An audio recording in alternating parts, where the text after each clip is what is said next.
On Valentine's Day, we probably either send or receive a Valentine from someone. But just like many of our holidays, there's a lot more behind it than just cards and gifts. There's a true life tale. It's a story that teaches a lot about the true meaning of love, sacrifice, and commitment. In the 3rd century, the Roman Empire was dictated by Emperor Claudius II Gothicus.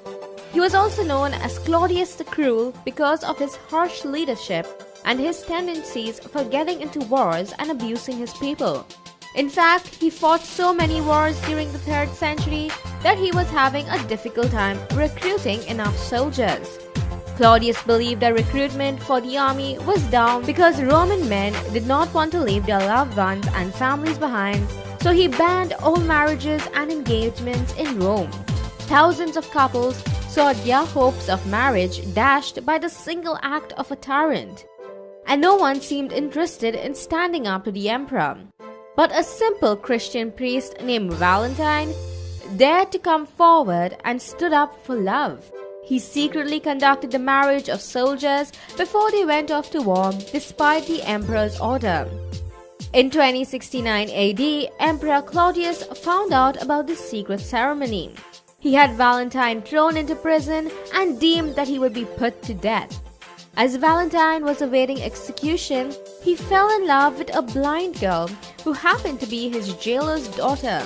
On the eve of his execution, with no writing instruments available, Valentine is said to have written her a sonnet in ink that he squeezed from violets.